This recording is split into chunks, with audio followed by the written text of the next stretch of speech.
अब माननीय उप मुख्यमंत्री जी बेडरूम तक आ गए हैं।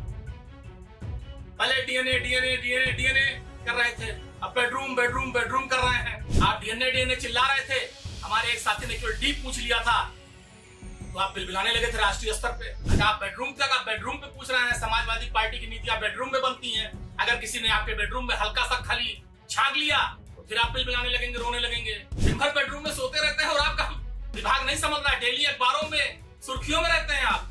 स्ट्रेचर नहीं मिला, काला बाजारी है, लोग ऑक्सीजन के अभाव में मर जा रहे हैं, डॉक्टर आपके बाहर की दवाइयां लिख रहे हैं, पूरा प्रदेश में त्राहिमाम है। यूपी में समाजवादी पार्टी के नेताओं और डिप्टी सीएम ब्रजेश पाठक में जुबानी जंग जारी है। डीएनए की लड़ाई अब बेडरूम तक पहुंच गई है। ब्रजेश पाठक के बयान पर भड़के अखिलेश यादव के करीबी पूर्व मंत्री अयोध्या के पवन पांडे ने एक्स पर लिखा कि उप मुख्यमंत्री स्वास्थ्य मंत्री बड़े भाई श्री ब्रजेश पाठक जी सस्ती लोकप्रियता पाने के लिए कृपया समाजवादी पार्टी के राष्ट्रीय अध्यक्ष अखिलेश यादव पर व्यक्तिगत टिप्पणी करना बंद कीजिए। आप स्वास्थ्य विभाग जैसे महत्वपूर्ण विभाग के मंत्री हैं, कृपया अपने विभाग पर ध्यान दीजिए। आपके विभाग की स्थिति पूरे उत्तर प्रदेश में बहुत ही दयनीय है। आपके स्वास्थ्य मंत्री रहते हुए अस्पताल लूट एवं कालाबाजारी का अड्डा हो गए हैं।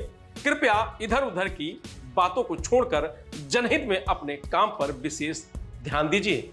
हाँ, एक बात और, डिब्बा ही रहेगा, कभी इंजन नहीं बन सकता। सुनिए पवन पांडे ने आगे ब्रजेश पाठक पर क्या बोला। उत्तर प्रदेश के उप मुख्यमंत्री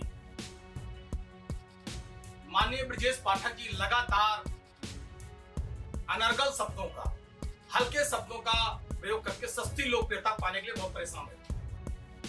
कल उप मुख्यमंत्री जी कानपुर गए थे और उन्होंने वहां पर एक बयान दिया कि बेडरूम में बनती हैं सपा की नीतियां, फ्रस्ट्रेशन में है अखिलेश। ये अखबारों में छपा है। ये पंजाब केसरी का प्रिंट आउट मेरे पास है कि समाजवादी पार्टी की नीतियां बेडरूम में बनती हैं। अब माननीय उप मुख्यमंत्री जी बेडरूम तक आ गए हैं। पहले डीएनए कर रहे थे, अब बेडरूम कर रहे हैं।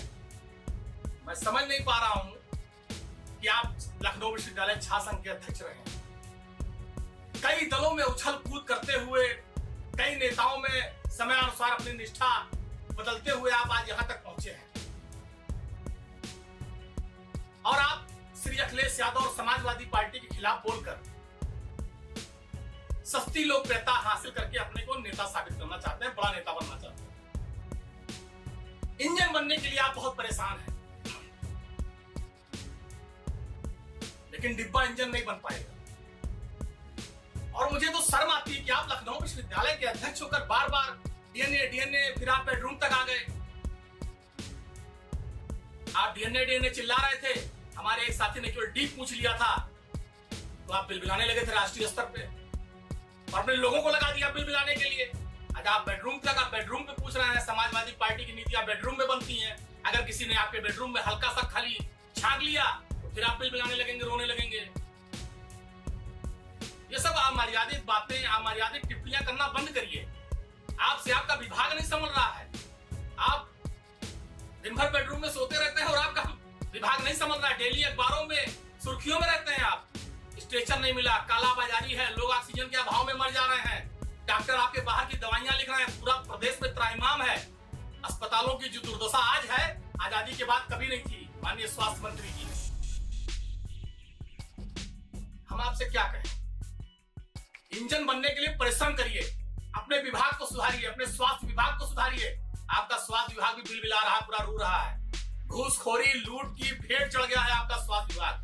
अपने विभाग पर ध्यान दीजिए। आप स्वास्थ्य मंत्री हैं, बिना मतलब अखिलेश यादव जी और समाजवादी पार्टी के लिए परेशान मत होइए। ना आपके सलाह की जरूरत है, ना आपके विचारों की जरूरत है। समाजवादी पार्टी आदरणीय अखिलेश यादव जी के नेतृत्व में आगे बढ़ रही है, आगे बढ़ेगी और आपको सत्ता से हटाएगी। लेकिन आप कई दलों में उछल कूद करके, कई नेताओं में निष्ठा बदलकर जिस जगह कम से कम पहुंचे हैं, जो आपको काम दिया गया है, उस काम को आप ईमानदारी से करिए।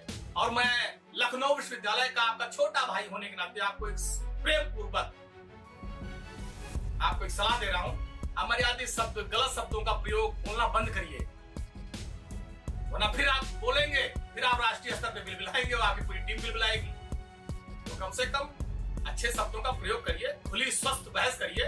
आपका स्वास्थ्य विभाग है, स्वस्थ बहस करिए और अपनी हर बात का उत्तर लीजिए। धन्यवाद।